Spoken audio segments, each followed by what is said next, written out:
اس لیے جو محدود آمدن جن لوگوں کی ہے تو وہ ایسی پلاننگ نہ کریں, وہ پہلے آمدن بڑھائیں, جب آمدن آ جائے گی تو پھر اس میں کہیں کہ یار سب سے پہلے کس کو فوکس کرنا ہے, حج کو, اللہ کے گھر کی زیارت کو. میرے ساتھ اللہ کا کتنا بڑا احسان ہے, میری اب دنیا میں ٹریولنگ شروع ہوئی, میں نے اللہ سے دعا مانگی اللہ سب سے پہلا بیرون ملک سفر میرا بیت اللہ کا ہو.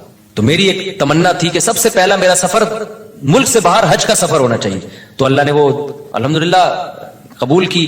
میں دنیا میں جہاں بھی گیا ہوں سب سے پہلا میرا سفر ہوا حج کا, اور میں نے یہ بھی کہا اللہ میں نے عمرہ بھی نہیں کرنا, مجھے پہلے حج کرا, فرض پورا ہوگا تو پھر مجھے عمرہ کرنے میں بھی مزہ آئے گا, بھئی ایک ذمہ داری پوری ہو گئی ہے. تو اللہ نے کہا میرے پر احسان ہوا کہ میرا پہلا سفر جو ملک سے باہر ہوا, وہ ایک اور سفر بھی ہوا تھا, وہ زیادہ ڈیٹیل میں نہیں جاؤں گا میں اس کی, تو جو آفیشلی جو سفر ہوتا ہے نا وہ ہوا میرا, وہ حج کا سفر ہوا. تو میں نے کہا اب دنیا میں جاؤں, پہلی دفعہ آدمی جائے گا ہاں بھائی ملک سے باہر نکلے تو اللہ کے گھر کی زیارت کے لیے. تو میں لوگوں سے بھی کہتا ہوں جب آپ کے پاس وسائل ہیں تو بھائی سب سے اول درجے پہ حج کو رکھو, وسائل نہیں ہیں تو پھر حج کی پلاننگ بناتے بناتے جو بہت سارے اور بھی ضروری کام ہیں وہ آپ کے رہ جائیں گے. حج کر کے آ جاؤ گے اتنا پیسہ اکٹھا کر کے, اس کے بعد پھر وہی ماں باپ بولیں گے بیٹا اب ہماری بیماری کے پیسے ہیں نہیں تیرے پاس, ہمیں علاج کرانے کو تو نے حج پہ لگا دی. اور حج میں بھی بعض دفعہ بیمار ہو جاتا ہے انسان, بوڑھے لوگ تو بہت زیادہ بیمار ہونے کا خطرہ ہوتا ہے, ان کی پرچی دیتے ہیں مجھ سے پوچھتے ہیں, اس لیے میں نے آج ان کا ذرا ڈیٹیل میں جواب دے دیا ہے کہ آپ پیسہ کمانے کی پلاننگ کر لیں اور اس میں یہ نیت کریں کہ جب پیسہ آئے گا تو پھر میں حج کروں گا بھی, کراؤں گا بھی, عمرے بھی کروں گا, زکات صدقات بھی دوں گا, خیرات بھی کروں گا. آنے دیں, آنے سے پہلے دکان پکوڑوں کی اور باتیں کروڑوں کی. اچھی نہیں لگتی ہیں باتیں, آئندہ یہ پرچی میرے پاس نہیں آنی چاہیے ورنہ میں تجھے حج کرا دوں گا, بتا رہا ہوں, 1 سال سے پرچی آ رہی ہے میرے پاس. مفتی صاحب زلفوں کی شرعی حیثیت بیان کریں. بھائی زلفیں رکھنا جائز ہے, بال بڑے رکھنا, دیکھو شریعت میں 3 کیفیتیں, یا تو پوری ٹنڈ کرا کے رکھو, لوگ شعر پڑھیں حسن تیرا اس طرح سالم رہا, سر مڈانے پر بھی تو ظالم رہا. بعض لوگ ٹنڈ پہ اچھے چمکتی ہے ٹنڈ کے اوپر. دوسری آپشن یہ ہے کہ بال چھوٹے رکھو لیکن چاروں طرف سے برابر. یہ جو کہیں سے بال چھوٹے, کہیں سے آج کل نئے نئے فیشن آ رہے ہیں بالکل عجیب عجیب قسم کے, یہ صحیح نہیں ہے, نبی صلی اللہ علیہ وسلم نے منع کیا ہے. اور تیسرا بڑے بال رکھنے تو پٹے والے بال رکھو, سارے بال پیچھے لے جاؤ, یہاں سے جتنے چاہو بڑھاؤ, یہاں تک بھی لا سکتے ہو, یہاں تک بھی لا سکتے ہو, کندھوں تک بھی لا سکتے ہو. کندھوں سے نیچے نبی صلی اللہ علیہ وسلم سے ثابت نہیں ہے, جائز وہ بھی ہے کیونکہ ناجائز ہونے کی کوئی دلیل نہیں ہے. جائز یہ بھی ہے کہ کندھوں سے نیچے بھی رکھ سکتے ہو, لیکن اتنے بڑھتے ہی نہیں مردوں کے بال. لیکن بہتر علماء کہتے ہیں کندھوں سے نیچے نہ جانے دو, کندھے ہو جائیں تو پھر کاٹ دو. تو نبی صلی اللہ علیہ وسلم کے بال یہاں تک پہنچتے تھے, جب کاٹتے تو کانوں کی لو تک آ جاتے, پھر بڑے ہو جاتے. مجھے بڑے بالوں میں ایک فائدہ یہ ہے کہ میں عمرہ کرتا ہوں نا, 1 انچ بال کاٹ لیتا ہوں تو اس میں 10 عمرے اور ہو سکتے ہیں. سمجھ رہے ہیں نا, لوگ کہتے ہیں یہ کیا کاٹے ہیں آپ نے بال, اس میں تو 10 عمرے اور ہو سکتے ہیں. تو میں کہتا ہوں بھائی بڑے بال کا ایک بڑا فائدہ ہے. تو جو جن کے چھوٹے بال ہوتے ہیں ان کو سر مڈانا پڑتا ہے. تو پہلی دفعہ جب ہم نے حج کیا, عمرے کیے, تو سر مڈانے کی سنت زندہ کر لی. اب ہم نے کہا چلو اب قصر بھی جائز ہے. قصر کا مطلب بال کٹوانا. تو آپ بڑے بال رکھ سکتے ہیں, شریعت میں جائز ہے, جتنے چاہیں بڑے رکھیں, لیکن بہتر یہ ہے کہ کندھوں سے زیادہ نیچے نہ جانے دیں. جانے دے تو بھی ٹھیک ہے. اچھا آج کل لڑکوں نے بالوں میں چٹیاں بنائی ہوئی ہوتی ہے پیچھے, اس کو بھی لوگ اعتراض کر رہے ہوتے ہیں چٹیاں بنا کے گھوم رہے ہیں, تو یہ بھی جائز ہے. فقہاء نے صدیوں پہلے مسئلہ لکھا ہے کہ عورت اگر چٹیا بنا کے غسل کرے گی تو غسل ہو جائے گا, چٹیا کھولنے کی ضرورت نہیں ہے. کسی مرد کے بڑے بال ہوں اور اس نے بالوں کو جوڑا بنایا ہوا ہو تو وہ اگر فرض غسل کرے گا تو اس کو وہ جوڑے کو کھولنا پڑے گا. تو بنانا جائز تھا تبھی تو علماء نے لکھا نا. تو اگر آپ کے بڑے بال ہو گئے ہیں, میرے تو اب رہے نہیں بال, 4 شادیوں کی وجہ سے نا تھوڑے سے رہ گئے. اس عمر میں یہ بھی غنیمت ہے. میرے تو جب آپ اگر 10 سال پہلے بال دیکھ لیتے بہت ہی گھنے بال اور یہاں تک پہنچے ہوئے تھے. تو 4 کی وجہ سے نہیں, عمر کا بھی ایک دخل ہوتا ہے اس میں. تو جتنے بڑے بال رکھ لو آپ, لیکن بہتر کیا ہے کانوں کی لو تک لاؤ, جب یہاں تک آ جائیں تو پھر کاٹ کے چھوٹے کر دو, اس طرح سے. تو ہر جائز کام کرنے کا نہیں ہوتا. آپ کو جو سوٹ, اصل میں اللہ تعالیٰ چاہتے ہیں زینت کو پسند کرتے ہیں. حدیث میں آتا ہے ان اللہ جمیل یحب الجمال, اللہ جمیل ہے, جمال کو پسند کرتا ہے. تو جو آپ پہ سوٹ کر رہا ہے وہ کام کرو. شریعت نے خامخواہ کی پابندیاں نہیں لگائی ہیں. جو آپ کو اچھا لگ رہا ہے وہ کام کرو یار, بس دیکھنے میں اچھے لگو آپ. میں آڑے ترچے بال نہ کاٹ دو کہ یہاں سے وہ جو چوہا نہیں ہوتا کانٹوں والا, بال یوں اٹھے ہوئے ہوتے ہیں اور یہاں سے گنجے ہوئے ہوتے ہیں, یہ سب جائز نہیں ہے. تو نارملی جو آپ پہ جو لیے اچھا لگ رہا ہے وہ رکھو بھائی. اچھا بھائی مفتی صاحب اگر کیا کہتے ہیں اسلام قبول کرنے سے پہلے ہاتھ یا جسم پر کیا بنایا ہوا ہے, ٹیٹو بنایا ہوا ہو تو اسلام اچھا قبول کرنے کے بعد اس کو کیا مٹانا لازمی ہوتا ہے؟ جی لازمی ہوتا ہے اگر ممکن ہو. اگر ممکن نہیں ہے تو پھر چھوڑ دو. یہ ٹیٹو بنوانا حرام ہے, ناجائز ہے. نبی صلی اللہ علیہ وسلم کی صحیح حدیث موجود ہے, آپ نے لعنت فرمائی ہے جسم گندوانے پر. لیکن اب کر لیا آپ نے کام تو توبہ کر لو, اب توبہ کر لو, اب ہٹوا سکتے ہو تو ہٹا دو, نہیں تو چھوڑ دو اس کو, بس اب جو کام ہونا تھا ہو گیا, ریورس نہیں ہو سکتا وہ. میں نے سنا ہے کہ جہاں فرض ادا کریں وہاں سنت نہیں ہو جاتی ہے. بھائی جہاں چاہو سنت پڑھ لو, بہتر ہے اس جگہ سے تھوڑا سا ہٹ جاؤ. کیا نکاح کے بعد جتنے دن رخصتی میں تاخیر ہو تو کیا ہر دن گناہ ملتا ہے؟ نہیں ملتا بھائی, آپ کی بیوی ہے. ڈراپ شپنگ میں یہی ہوتا ہے, سودا ہو جاتا ہے, ڈلیوری جو بعض 2 دن بعد ہو رہی ہوتی ہے, 3 دن بعد, تو ایسے ہی نکاح میں بیگم آپ کے نام ہو گئی ہے, اب ڈلیوری آپ اپنی انڈرسٹینڈنگ سے آپ کی جب چاہیں رکھ لیں آپ. کیا خیال ہے؟ وہ آپ کے پراٹھوں پہ ڈیپینڈ کرتا ہے کہ آپ ڈیلی کتنے انڈے پراٹھے ہضم کرتے ہیں. تو جو جتنے زیادہ ہضم کرتے ہیں وہ چاہتے ہیں جلد سے جلد ڈلیوری ہو, اور جو دھنیے پودینے پہ چل رہے ہیں وہ کہتے ہیں نہ ہی ہو تو بہتر ہے. 2 سال 3 سال پتہ نہیں بیٹھتے کیسے ہیں یہ لوگ. میں تو حیران ہوں یار, اللہ نے بیوی کو اتنا اٹریکٹیو بنایا ہے مرد کے لیے, عورت کو, کہ کیسے 1 سال رخصتیوں میں تاخیر کرتے ہیں لیکن ہماری سمجھ سے بالاتر ہے بھائی. تو آدمی کا جب ظاہر ایک جگہ نکاح ہو گیا, اس کی بیوی بن گئی, وہ تو اگر مرد کا بچہ ہوگا تو ہر وقت کھوپڑی کہاں جائے گی؟ ادھر ہی گھومے گی یار. میری بیگم ہے, حلال ہے میرے لیے. تو اب یہ لوگوں کے دلوں کے حالات تو اللہ ہی جانتا ہے. تو ہم نے معیار متعین کرنا ہے بھائی قرآن و سنت سے, اللہ سے. اللہ تو قرآن و سنت ہی کے ذریعے بتائے گا نا. تو اس میں سب سے پہلا معیار اللہ کا کیا ہے؟ اللہ کہتا ہے جو مشرک ہے, جو اللہ کو نہیں مانتے یا اللہ کے ساتھ شرک کرتے ہیں, ان کی جتنی نیکیاں ہیں, ہر وقت لوگوں کو کھانا کھلاتے رہیں, لوگوں سے اچھے اخلاق سے بات کرتے رہیں. تو اللہ نے قرآن میں فرمایا کراماد اشتدت بہ الریح فی یوم عاصف. ایک راکھ کا پہاڑ ہوتا ہے نا, پہاڑ راکھ ہوتی ہے نا, جو جل کے راکھ حاصل ہوتی ہے, کتنی لائٹ کتنی ہلکی ہوتی ہے وہ. اس کا پہاڑ ہو تو دیکھنے میں تو لگے گا بڑا وزنی, لیکن آپ پھونک ماریں گے وہ پہاڑ اڑ جائے گا. تو اللہ نے کہا کہ تم چونکہ اپنے اینگل سے دیکھ رہے ہو چیزوں کو, اس لیے تمہیں جو مشرک اور کافر لوگ ہیں ان کے عمل دیکھنے میں بہت اچھے لگیں گے. انہوں نے اسپتال بنا دیے, انہوں نے انسانیت کی ایسی خدمت کی, لیکن وہ وزن میں میرے نزدیک بہت ہلکے ہیں. قیامت کے دن جب ان کو ترازو میں رکھا جائے گا, ان کا ایک پھونک ماریں گے اور وہ اڑ جائیں گے. اللہ نے یہ نہیں کہا کہ ان کا وزن ہے ہی نہیں, بلکہ اللہ نے کہا ان کا وزن بہت ہلکا ہے, وہ اس قابل نہیں ہے کہ ان کو بخشوا دے. ہاں اس قابل ضرور ہے کہ عذاب میں کمی کا ذریعہ بن جائے, اس قابل ضرور ہے کہ عذاب میں کمی کا ذریعہ, بخشوا نہیں سکتا ان کو. اور اللہ کی نظر میں جو سب سے بڑی نیکی ہے وہ کیا ہے؟ توحید, اللہ کے وجود کو ماننا اور اللہ کو ایک سمجھنا. حالانکہ انسانیت کی نظر میں تو کوئی یہ بہت بڑی نیکی نہیں ہے. اب یہاں ایک سوال پیدا ہوتا ہے کہ اللہ نے یہ اینگل رکھا ہوا کیوں ہے, اللہ تعالیٰ اس اینگل سے دیکھتا کیوں ہے؟ یعنی یہ کیا بات ہے کہ آپ اگر مشرک ہیں, اللہ کے ساتھ شرک کرتے ہیں, یا اللہ کے وجود, جیسے ملحد اور ایتھیسٹ لوگ خدا کو مانتے ہی نہیں ہیں, وہ کہتے ہیں ہے ہی نہیں ہے, سب آٹومیٹیکلی خود بخود سب کچھ چلا رہا ہے. سوال یہ پیدا ہوتا ہے کہ پھر ایسا وجہ کیا ہے؟ اللہ نے اتنا مضبوط موقف کیوں رکھا ہوا ہے, جس کو میں اپنی زبان میں موقف کہہ رہا ہوں. اللہ کی طرف موقف کا لفظ کی نسبت نہیں کی جاتی, لیکن آسان لفظوں میں سمجھانے کے لیے کہ ایسا کیوں اللہ نے یہ نظریہ ہے کہ بھئی یہ اگر تم کفر کرتے ہو, اللہ کے ساتھ شرک کرتے ہو, تو کوئی حیثیت تمہارے کسی عمل کی اللہ کی نظر میں نہیں ہے. کیوں؟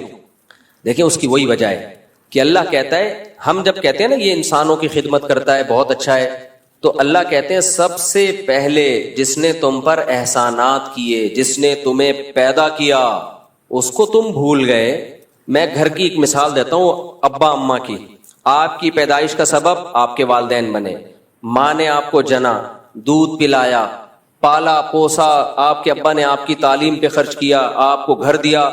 ایک طویل عرصے تک آپ ماں باپ کے احسان میں پلے رہے, پل پل پل آپ ماں باپ کے محتاج تھے. جب آپ اپنے پاؤں پہ کھڑے ہو گئے, اب آپ غریبوں کو کھانا کھلا رہے ہو, مسکینوں کو کھانا کھلا رہے ہو, لوگوں کے ساتھ تھینک یو ہنس کھیل کے بات کر رہے ہو. ابا کو لفٹ کرانے کے لیے تیار ہوئی. دنیا تو کہے گی آپ بہت اچھے ہو, لیکن کوئی عقل مند ہوگا نا جو صحیح اینگل سے دیکھتا ہوگا, وہ کہے گا اس کا کیا فائدہ, جو اپنے تھے ان کو آپ بھول گئے, اور جو غیر تھے ان کو آپ نے اپنا بنا لیا. بلکہ اور تانے ملیں گے آپ کو.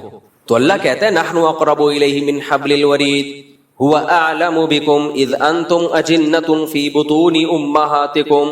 وہ تمہیں اس وقت سے جانتا ہے جب تم ماں کے پیٹ میں چھپے ہوئے تھے. اس وقت تمہاری ماں تمہیں نہیں جانتی تھی, اس وقت سے جانتا ہے. اسی نے پانی کے اندر ایسے سافٹ ویئر انسٹال کیے ہیں کہ ماں کے رحم میں جانے کے بعد اس میں آنکھ, ناک, کان, دل, دماغ, جگر بنتے ہیں. یہ ساری نعمتیں تمہیں اس نے دی ہیں.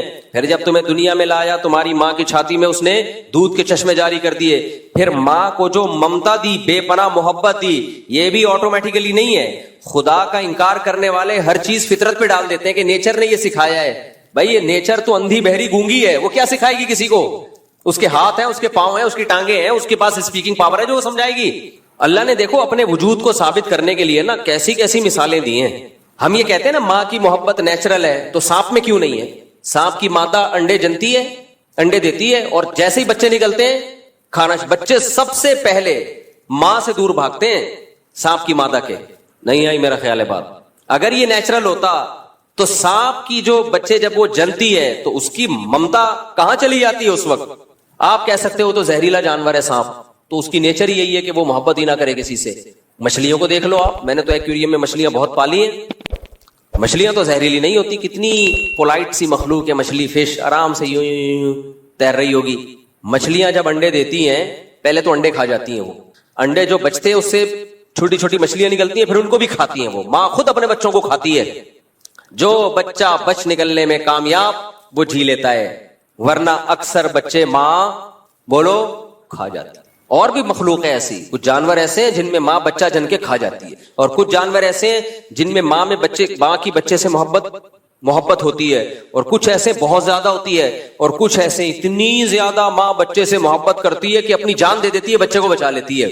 تو اس سے پتہ چلتا ہے بھائی یہ خود بخود نہیں ہے, یہ ایک مینجمنٹ ہے. فطرت نے ہر ماں میں اس کی جو ہے نا ایک خاص طریقے سے محبت کے سافٹ ویئر انسٹال کیے ہوئے ہیں. کسی میں محبت زیادہ ڈال دی ہے, کسی میں کم ڈال دی ہے, کسی میں بالکل بھی نہیں ڈالی, اور کسی میں نفرت ڈال دی ہے, اور کسی میں بہت زیادہ نفرت ڈال دی ہے. تو یہ ماں کی محبت کو ہم نیچرل کہتے ہیں, یہ اپنی زبان میں کہتے ہیں, ورنہ نیچرل اصل میں اس دنیا میں کچھ بھی نہیں ہے, سب خدا کا پیدا کردہ ہے.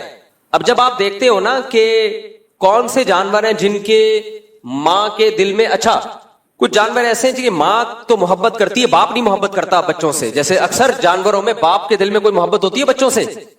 بھائی بکری اپنے بچے کو پالتی ہے, بکرا پالتا ہے جس کے بچے ہیں, مجھے لگ رہا ہے آپ لوگ کیا پالتا ہے, مجھے بھی چپ بیٹھے ہیں. بکری بچے کو پالتی ہے, بکرا نہیں پالتا. گدھی گدھے کو پالتی ہے, گدھا نہیں پالتا. اس کو کوئی ہوش ہی نہیں ہے کہ میرا بچہ ہے یا پڑوسیوں کا بچہ ہے, اس سے کوئی فرق نہیں. مچھلیوں میں کیا ہوتا ہے, بچے پیدا ہوئے مچھلیاں کھانا شروع کر دیتی ہے, لیکن بعض مچھلیاں ایسی ہیں اتنی محبت کے جو پیر ہے نا ماں بھی پالتی ہے اور اس مچھلی کا باپ بھی پالتا ہے.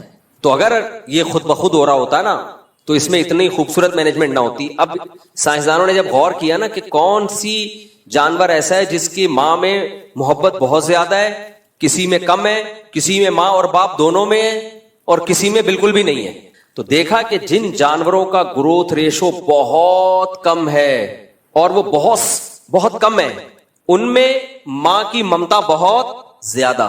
اور کچھ جانور ایسے جن کا گروتھ ریشو بھی کم ہے اور ان میں بچوں کے مرنے کے چانسز انوائرمنٹ اور ماحول کی وجہ سے بہت زیادہ ہیں, تو ان میں ماں کی اور باپ کی ممتا زیادہ نہیں بلکہ بہت سے بھی زیادہ ہے.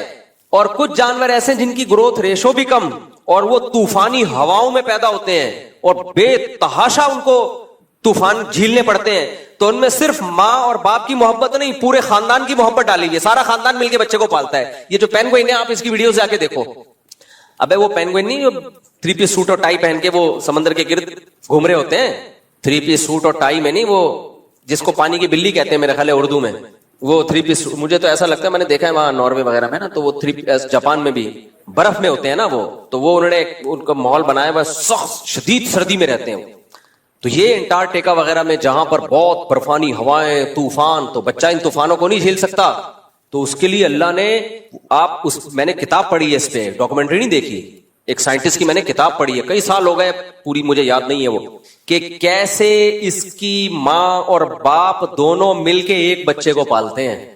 ہم ایسے 19 کو نہیں پال سکتے جیسے وہ, سڑاتا رہوں گا میں, چڑھاتا رہوں گا, جیسے وہ اللہ نظر سے بچائے.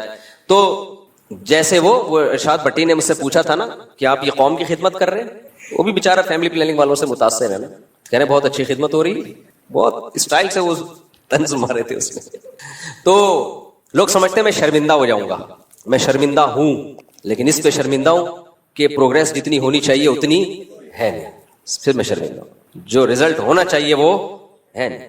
19-20 تو آپ آج کل آپ کے پی کے میں جاؤ آرام سے 19-20 کوئی مسئلہ ہی نہیں. تو خیر تم کتنے ہو؟ 6 بہن. تو تم 19 کہہ رہے ہو ان کو یار. خیر وہ ایک آدمی سے کسی نے پوچھا آپ کے کتنے بچے، آپ کے ابا کیا کرتے ہیں؟ انہوں نے کہا ہم لوگ 28 بہن بھائی ہیں. تو اس نے کہا میں پوچھ رہا ہوں آپ کے ابا کرتے کیا ہیں؟ کہہ رہے میں نے بتایا نا ہم لوگ 28 بہن بھائی ہیں. کہہ رہا بھائی میں پوچھ رہا ہوں کرتے کیا ہیں؟ تو کہہ رہے یہ کام نہیں ہے کیا؟ یہ کام. خیر وہ ایک مزاح تھا. تو پینگوئن کو دیکھ لو آپ ڈاکومنٹریز دیکھیں، اس کی کتابیں پڑھیں، اس کے بارے میں گوگل پہ سرچ کریں، کیونکہ چھکڑ ہیں، برفانی طوفان آتے ہیں، اس بچے کو کا سروائیو کرنا بہت مشکل. لیکن اس کے ماں باپ اس بچے کو جننے میں اور پالنے میں اتنی تکلیف اٹھاتے ہیں، ایسے جان جوکھوں میں کھیل کر اس کی ہیلپ کرتے ہیں، اپنے بچے کو پالتے ہیں. اور پھر اس کے بعد باقی خاندان بھی ساتھ دیتا ہے. وہ پورا پریوار جو ہے نا جھنڈ میں جا رہے ہوتے ہیں، چلو جی ماں پیچھے رہ گئی تو دوسری انٹی آتی ہیں اس کو گلے لگا لیتی ہیں. انسانوں میں ایسا نہیں ہے، ٹھیک ہے. دوسری انٹی آئیں گی وہ اس کو گلے لگا لیں گے، چل بھائی جب تک تیری ماں نہیں آتی تھوڑی دیر کے لیے برفانی ہواؤں سے میں تجھے بچا لیتی ہوں. لیکن جن جانوروں میں گروتھ ریشو بہت زیادہ ہے، تنادن پیدا ہوتے ہیں، ان میں اللہ اگر ماں کی ممتا رکھ دیتا نا تو ماں تو سارا دن سینکڑوں بچوں کو پال پال کے خود مر جاتی وہ. اور اتنے ان کے گروتھ ریشو ہوتا کہ وہی نسل ہوتی، باقی دنیا میں سب ختم ہو چکے ہوتے. سانپ کی مادہ ہزاروں انڈے دیتی ہے، اب وہ ہزاروں میں اگر 500 بھی بچ جاتے تو سانپ ہی سانپ ہوتے دنیا میں. اسی طرح مچھلیاں، میں نے ایک فش پالی ہے، وہ ہے کون سی فش ہے، گولڈن فش، موٹی سی 10,000 انڈے کہتے ہیں ایک وقت میں دیتی ہے. وہ 10 ایسی مچھلیاں ہیں 10,000 انڈے اور 20 50 ہزار انڈے، پھر ان سے 50 ہزار بچے نکلتے ہیں. اب آپ سوچ لو 50,000 بچے نکلے، وہ 50 کے 50,000 ماں نے پال پوس کے اسکول بھیج کے ٹیوشن فیس لگا کے سارے ویکسین کروا کر اس کو جوان کر دیا. ان 50,000 کی جب شادی ہوگی تو ایک کے 50,000، تو 50,000 کو 50,000 سے ضرب دو تو اکائی دہائی سینکڑا ہزار 10,000، کیا اکائی دہائی سینکڑا ہزار 10,000 لاکھ 10 لاکھ کروڑ 10 کروڑ ارب، تو تقریباً 5 ارب یا 50 ارب، صحیح کیلکولیشن کر لینا گھر بیٹھ کے، 50 ارب تھوڑے دنوں میں ہو جاتے ہیں. تو مچھلیاں ہی مچھلیاں ہوتی میرے بھائی، سمندر میں تو پاؤں رکھنے کی بھی جگہ نہیں ہوتی، پھر وہ سب مر جاتی، تعفن پھیلتا. تو اللہ نے کہا اتنے بچے یہ پیدا کر رہی ہے تو ان کی ماں کے دل سے اللہ نے ممتا چھین لی. بولا کھاؤ، جو نکل گیا وہ میچ جیت جائے گا. ٹھیک ہے، وہ پہلے دن سے ہی بھاگنا شروع کرتا ہے، پہلے اماں سے جو نکل گیا وہ جیت گیا. تو بھائی یہ ماں کے تو وہ بھی مچھلی ہے. تو اچھا کچھ جانور ایسے نر اور مادہ دونوں مل کے پال رہے ہیں اس کو. تو یہ پورا ایک مینجمنٹ ہے. قرآن کی اس آیت کو یاد رکھو. قرآن جہاں بھی اللہ کی کائنات کے مظہر ہمارے سامنے رکھتا ہے کہ کائنات میں یہ کچھ ہو رہا ہے، یہ کچھ ہو رہا ہے، 2 لفظوں میں اللہ اپنی قدرت کو بیان کرتے ہیں. اللہ کہتے ہیں ذالک تقدیر العزیز العلیم. بہت زبردست آیت ہے، اللہ کرے سمجھ میں آ جائے. جو اللہ کا انکار کرنے والے لوگ ہیں نا، اللہ ان کو نہیں چھوڑے گا. اللہ کہتے ہیں تم کتنے نیک ہو، کتنے نیٹ کلین، تھینک یو، اور ہر وقت اچھی اچھی باتیں کرتے ہو، غریبوں کو کھانا کھلاتے ہو، ہسپتال بنا دیے، یتیم خانے بنا دیے، اور بہت ہی nice person, nice to meet you. یہ سب جب تم سے کوئی ملتا ہے تو لوگ کہتے ہیں نائس ٹو میٹ یو، بہت خوش ہوتے ہیں. اور لیکن اگر تم مجھے نہیں مانتے، اللہ کہتے نہیں چھوڑوں گا میں، کیونکہ تم نے چھوٹا جرم نہیں کیا، چھوٹا جرم نہیں کیا. ایک ایسی ذات کا انکار کر دیا جس کی قدرت کی نشانیاں صبح و شام اپنی آنکھوں سے دیکھتے ہو، صبح و شام دیکھتے ہو، تو تمہیں اس کا کیوں خیال نہیں آیا؟ تو تقدیر العزیز العلیم. تقدیر کہتے ہیں مینجمنٹ، اندازہ، ایڈجسٹمنٹ. یہ سب الفاظ تقدیر کے لفظ میں سما سکتے ہیں. ایڈجسٹمنٹ ہے اس میں، مینجمنٹ ہے اس میں، ہمیں ایک کیلکولیشن ہے اس میں، ایک ہوائی نہیں ہے ورنہ نظام چل نہیں سکتا تھا. اب ملحد اور ایتھیس کیا بولتا ہے؟ ایتھیس بولتا ہے کہ حسن اتفاق ہے اس لیے ایسا ہو رہا ہے، یعنی خوبصورت مینجمنٹ ہے نیچر کی وجہ سے. اللہ کیا کہتے ہیں؟ خوبصورت مینجمنٹ ہے نیچر کی وجہ سے، لیکن اس نیچر کو بنانے والا کون ہے؟ خالق. خود بخود یہ نیچر بنی نہیں ہے. یہ فزکس کے جو لا ہے اور جو پوری دنیا جن قوانین پہ چل رہی ہے یہ خود بخود نہیں بن سکتے، یہ ہو نہیں سکتا.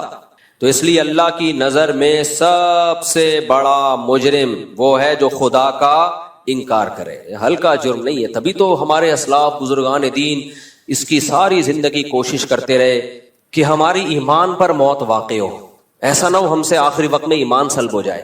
اب آپ دیکھو اتنے لوگ ایمان کفر پہ موت واقع ہو رہی ہے، ان کو تو اس کی کوئی پرواہ نہیں ہوتی. کتنے کافر ہیں ان کو کہا جائے موت کے وقت اب تو تم کلمہ پڑھ لو بھائی، کہتے نہیں ابھی بھی نہیں پڑھ رہے ہوتے، وہ ان کی نظر میں کلمے کی ویلیو نہیں ہے. اور ہمارے یہاں بزرگان دین اور اسلاف جن کی زندگی گناہوں سے پاک تھی، ساری زندگی اسی خوف میں گزر گئی کہ اللہ ہم سے ایمان نہ چھین لے، کیونکہ ان کو ایمان کی ویلیو کو پتہ ہے. بھائی قیامت کے دن اعمال کے ترازو میں جو چیز سب سے وزنی ہوگی وہ کیا چیز ہوگی؟ ایمان، توحید، عقیدہ توحید، اللہ کی کتابوں پر، اللہ کے پیغمبروں پر ایمان. تو یہ ہلکی چیز نہیں ہے، اس کو ہلکا نہ لیا کرو، کیونکہ آج کل مسلمانوں نے اس کو ہلکا لینا شروع کر دیا ہے. اور جب آپ اس نیکی کو ہلکا لوگے تو پھر اللہ کی نظر میں بھی آپ کی نیکی ہلکی ہو جائے گی. اللہ کہیں گے اس کو خود اپنی ویلیو، اپنی نیکی کی ویلیو نہیں ہے اس کے دل میں. تو کیسے لوگ ہلکا سمجھتے ہیں؟ لوگ غیر مسلموں کی تعریفیں کر رہے ہوتے ہیں. ابے یار کیا ہوا ہے، کلمہ نہیں ہے، ہیں تو ہم سے اچھے نا. بھائی کلمہ نہیں ہے، ہلکی بات ہے یہ، کلمہ نہیں ہے.